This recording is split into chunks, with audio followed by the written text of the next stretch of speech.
Hi everyone, in this video we're going to be talking about row reduction and echelon forms.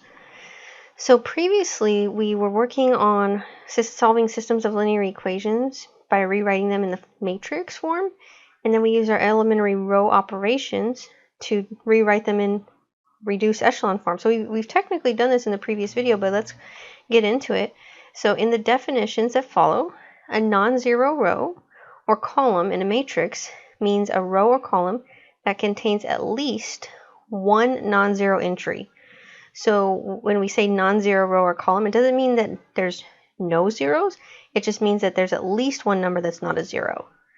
And a leading entry of a row refers to the leftmost non-zero entry in a non-zero row. So when you have your matrix, the first number that's not a zero is called the leading entry. A rectangular matrix is in what we call echelon form or row echelon form if it has the following three properties. All non-zero rows are above any rows of all zeros. Each leading entry of a row is in a column to the right of the leading entry of the row above it, and all entries in a column below a leading entry are zeros. Okay, so that sounds like a lot to remember, but it's really not that bad. So I'm just going to draw a quick 3x3 matrix over here. And so let's see, the first one here, all non-zero rows are above any all zero rows. So let's just put that in there just so you see what that looks like. So let's say one of our rows is all zeros. Well, then it has to be below the rest of the rows. Then each leading entry of a row is in a column to the right of the leading entry of the row above it. So let's say that the leading entry in the second row is in the second spot. So if it's the leading entry, it means it's the first number that's not zero. Okay, and so that might be a 0. This could be any number over here. I'll make it a 1. And then all entries in a column below a leading entry are zeros. So notice that this 2 is a leading entry, but below it is a 0. And so let me just draw another row. So let's say this is 3. This could be any number. Let's say 4 and -1. Okay, so this is considered a rectangular matrix in echelon form. Now, if a matrix in echelon form satisfies the following additional conditions, then we say that it's reduced echelon form or reduced row echelon form. So it's like another subcategory where if you have more conditions satisfied, then it gets this extra word reduced in front of it. So if it has leading entry in each non-zero row as a 1, and then each leading 1 is the only non-zero entry in its column. So in the previous video, I talked about our ultimate goal when we're solving our systems of equations in matrix form. It's to get to reduced row echelon form. And it's basically to have 1s in the diagonal and 0s everywhere else. An echelon matrix or a reduced echelon matrix, if we have a row reduced one, is one that is in echelon form or reduced echelon form if we go to steps 4 and 5. And then any non-zero matrix may be row reduced. And this row reduced is just the process that we do where we use our elementary row operations. Remember, there's only 3 things you can do to a matrix. And it was to interchange 2 rows. It was to multiply a row by a non-zero constant. And then it was to add 2 rows or multiples of the rows. And so any non-zero matrix may be row reduced into more than one matrix in echelon form using different sequences of row operations. However, the reduced echelon form one obtains from a matrix is unique. So the ending goal, the reduced echelon form, is unique. But getting there might be different for different people, your process. So then our theorem here says uniqueness of the reduced echelon form. Each matrix is row equivalent to one and only one reduced echelon matrix. So you start with a matrix, you do your row operations, and once you get it in reduced echelon form, no matter what steps you took to get there and someone else took different steps to get there, the result will be the same. The reduced echelon matrix will be the same for you as it is for someone else. Okay, next let's talk about pivot positions. So first, if a matrix, we're going to call it A, is row equivalent to an echelon matrix U.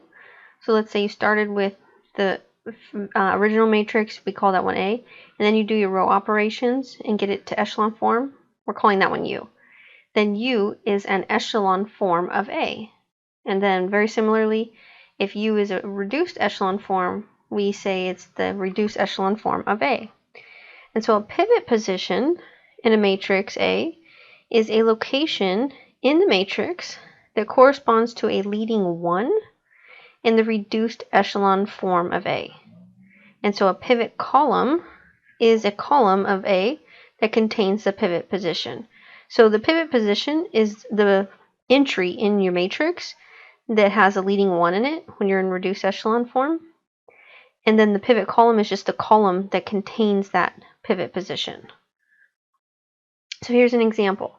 So row reduce the matrix A below to echelon form and locate the pivot columns of A. Okay, so let's start by noticing our current row 1. It should be our first pivot position in the spot number 1 here. And so a non-zero entry or pivot must be placed in this position. So our best option here is actually to interchange two rows. So in this case, we have a 1 in row 4. So let's interchange rows 1 and 4. And so now this is a pivot, and it's a pivot position, and then the column that it's in is called the pivot column. And so once we have a pivot position in place, then we want zeros to be below that number. And so what we can do is use our row operations to get zeros below. And so let's just talk through some of it.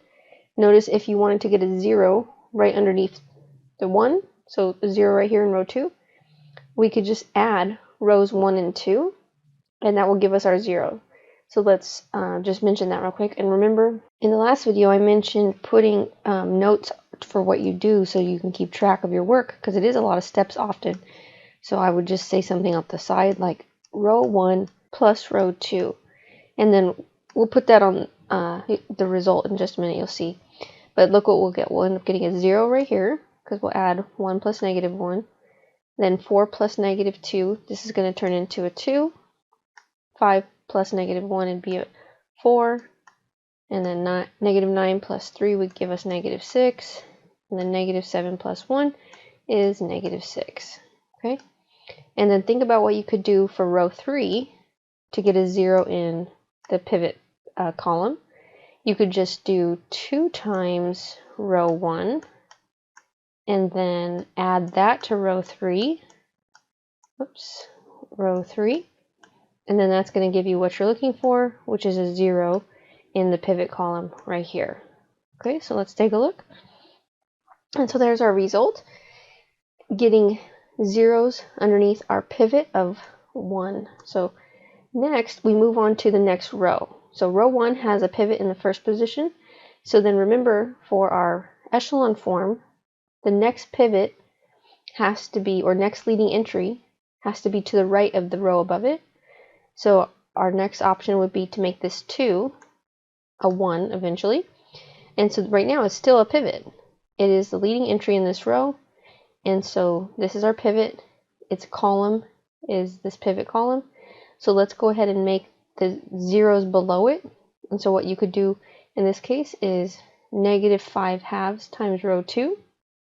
And then add that to row 3. And so that's going to be your result here after you do that. And then you can do 3 halves times row 2. And then add that to row 4. And then you would put your result in row 4. Okay, and then so this is what you would get if you did that. And then notice what we end up with here in row 3. We have a row that's all zeros. So remember what we want for echelon form, we're actually going to make this our last row, our bottom row.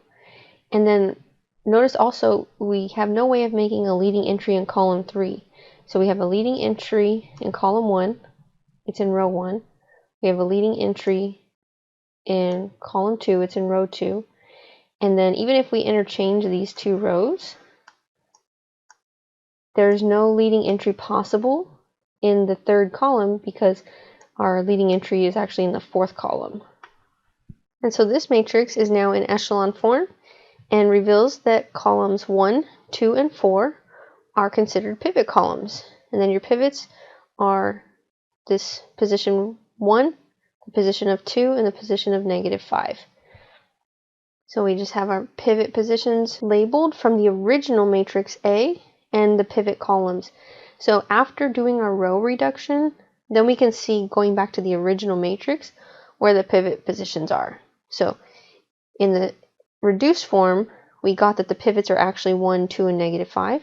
But going back to the original matrix A, before we did our row reduction, this is where the pivot positions would be. And then this is their corresponding columns. Okay, let's take a look at this one. So for this one, we're actually going to go through what's called the row reduction algorithm. And so it's just a step-by-step process that you can follow for any time you're trying to row reduce your matrix. And so you begin with the leftmost non-zero column, and then this is going to be your pivot column. Then the pivot position is at the top. And so for us, that's going to be here, but we have a 0. So what we can do is interchange that with one of our other 2 rows. And so that is our pivot column, the leftmost column. And so we select step 2, a non-zero entry in the pivot column as the pivot. And so for us, we're going to have to interchange some rows for this to happen. And it doesn't matter which one we pick in this case. We can interchange rows 1 and 3, or just as easily rows 1 and 2. So we have our pivot here by putting row 3 here. And then our next step, 3, is to use our row replacement operations to create zeros below the pivot. So this one's already a 0, which is nice. So we just have to make this a 0. Okay. And so we could have just divided the top row by 3, and then we would have got a 1 there. But it was very convenient that our 2 rows both had a 3 in it. So what we did here to get row 2 was -1 times row 1. That's a R, row 1. And we added that to our row 2. And then that's how we got this result here. That is also an R. And so that's one option for that. And so that is now our pivot column with zeros below the leading entry. Then our next step would be to cover or ignore the row containing the pivot position and all the rows, if there's any, above it, and then repeat steps 1, 2, and 3 for the submatrix. And then we repeat this process until there's no more non-zero rows to modify.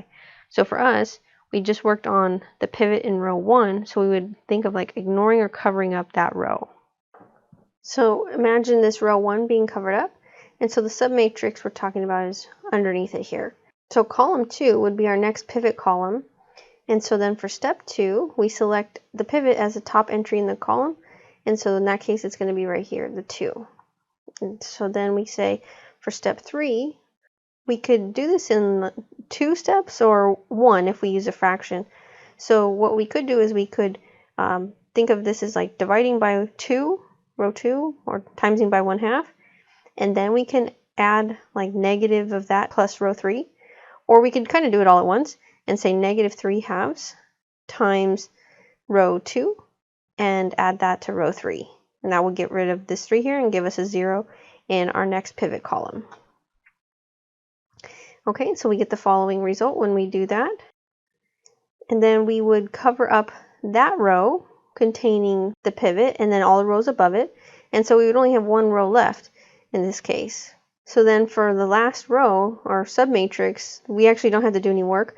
We already had our leading entry of 1 and then nothing else to do with it. And so we could perform our next step, 5 here, which is to begin with the rightmost pivot and then working upward and to the left. And this is to create zeros above each pivot.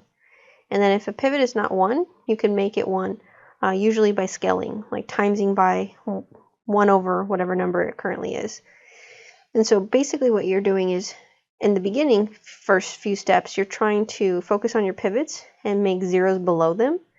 And then you kind of go the other direction and put zeros above and to the left of your pivots. And so in this case, the rightmost pivot is in row 3, and we create zeros above it. And by adding suitable multiples of row 3, to the rows above it, rows 1 and 2. So you can follow this process for your matrices, this algorithm.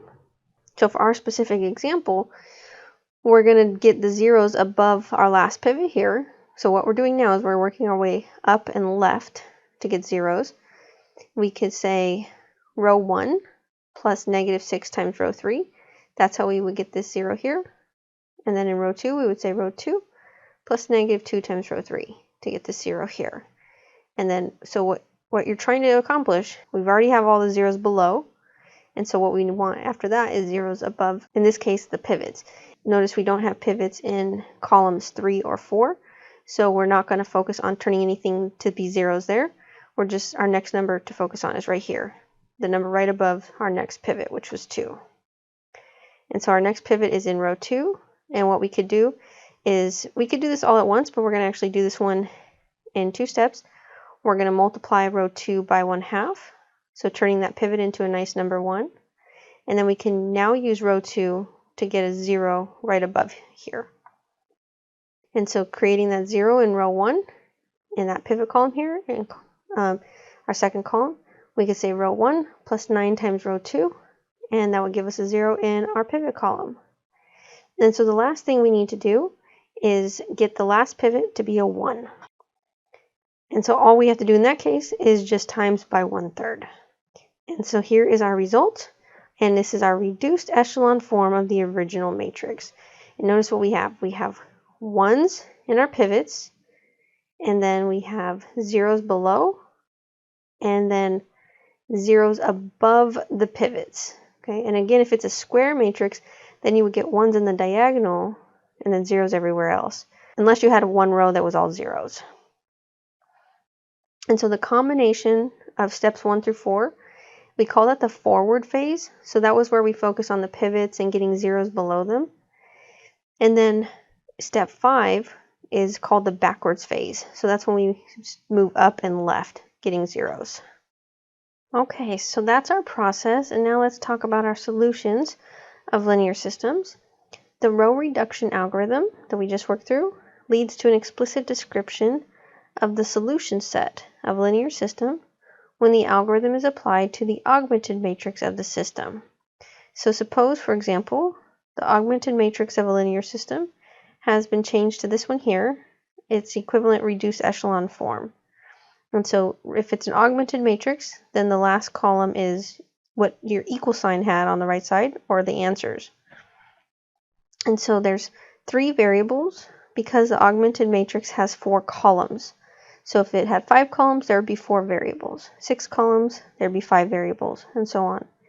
And so the system of equations associated with this matrix is the following. So just a quick reminder, we did this last time, but this translates to 1x1, no x2s, minus 5x3 equals 1. So that's this equation here. And then row 2 says 1x2 plus 1x3 equals 4. That's here. And this one, there's still technically an equal sign right in between, and this just says 0 equals 0. And so before we even move forward beyond this, notice what we have. We have a true statement, but 2 equations and 3 unknowns. So this is going to be the situation where we have infinitely many solutions, just so you're aware. And so the variables x1 and x2, corresponding to our pivot columns, those are called basic variables. And then the other variable is called a free variable. So in this case, because we have 2 variables in pivot columns and then 1 variable that isn't associated with the pivot column, that's the free one. The other 2 are called basic. And so whenever a system is consistent, like our system we just looked at, the solution set can be described explicitly by solving the reduced system of equations for the basic variables in terms of the free variables. This just means that you write like maybe x1 in our case equals something with an x3 in it because that was free. So you just solve your system by rewriting. And so we'll do that for this one. This operation is possible because the reduced echelon form places each basic variable in one and only one equation. And so for that system we were looking at, we're going to solve our first and second equations for our basic variables, x1 and x2. And then our third equation doesn't offer anything to us, so we're going to ignore that one. And so here's what we were just talking about. x1 is written in terms of the free variable x3. Same thing with x2. If we solve for it, we write it in terms of the free variable, and then the last variable, we just say that it's free. And so this would be our solution. And so the statement x3 is free means that you are free to choose any value for x3. And so once that's done, the formulas in your solution here determine the values for x1 and 2. So for example, let's say since x3 is free, you just decide that it equals 0, and you plug that in to your other two variable equations. One of your solutions would be 1, 4, 0. And then you can choose also any other number for x3. So let's say x3 was 1, plug that into your other equations, and another solution would be 6, 3, 1. So there would be infinitely many solutions in this situation. And so each different choice of x3 determines a different solution of the system. And every solution of the system is determined by that choice of the free variable. So our solution that we just looked at is an example of a parametric description of the solution set in which the free variable acts as a parameter. So solving a system amounts to finding a parametric description of the solution set or determining that the solution set is empty. Whenever a system is consistent, remember that just means that it has at least one solution, and if it has free variables, the solution set has many parametric descriptions, just meaning that we can write it different ways, but it's the same solution set.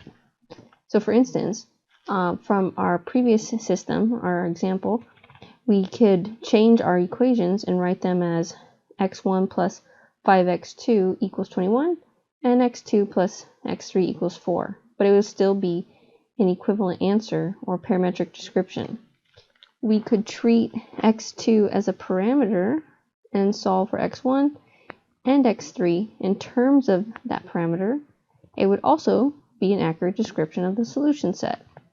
And whenever a system is inconsistent, the solution set is empty, even if there's free variables. So in this case, we would say there's no parametric representation.